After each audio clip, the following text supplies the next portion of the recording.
Magandang araw mga ka-viewers. Hala Joy, may kinakaharap pala ngayon na matinding problema. Nanay Emildo lumapit na kay Kuya Rab para humingi ito ng tulong kay Kuya Rab, at Joy lagi daw ngayon tulala.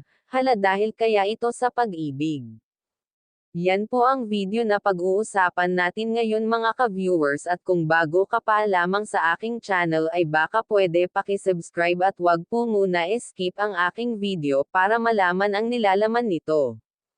Kuya Rab, Nanay at Emilda ay nag-alala na para sa kalagayan ng kanyang anak.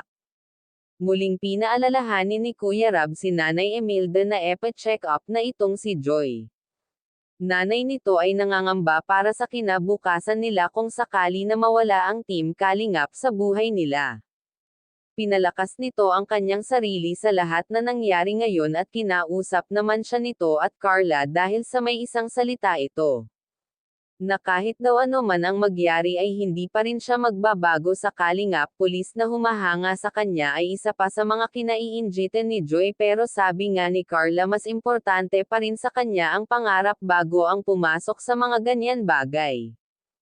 Kaya mas priority pa rin sa kanya ang makapagtapos ng pag-aaral para sa kinabukasan at ikabubuti ng pamilya. Kaya kung bago ka pa lamang sa aking channel ay wag po kalilimutan mag-subscribe at wag po muna skip ang aking video para malaman ang nilalaman nito.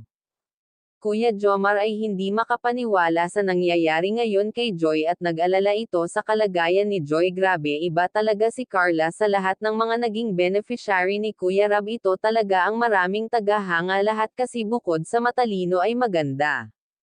At pati si Joy ay humanga rin dito sa maling paraan lamang. Nanay ni Joy ay grabe ang iyak kay Kuya Rab at naghingi ng paumanhin sa ginawa ni Joy sa kanila. Kahit na ngayon ay humaharap sa matinding problema at kahihiyan ay grabe talaga itong si Joy. Ito talaga ang isa sa mga beneficiary ni Kalingap na palaban Joy ang pagiging strong sa lahat ng bagay. Well, alam naman natin na strong si Joy kaysa na makayanan niya ang problema niya ngayon na kinakaharap. Si Kuya Rab naman ay laging nakasuporta sa pag-aaral at sa mga kailangan ng ating mga beneficiary ng Kalingap para makapagtapos ito ng pag-aaral. Yan ang totoo, at wag nga po pala natin kalimutan suportahan ang ama ng Kalingap na si Val Santos Matubang. At hanggang dito na lamang ang ating mixing reaction. Again, maraming salamat sa panonood.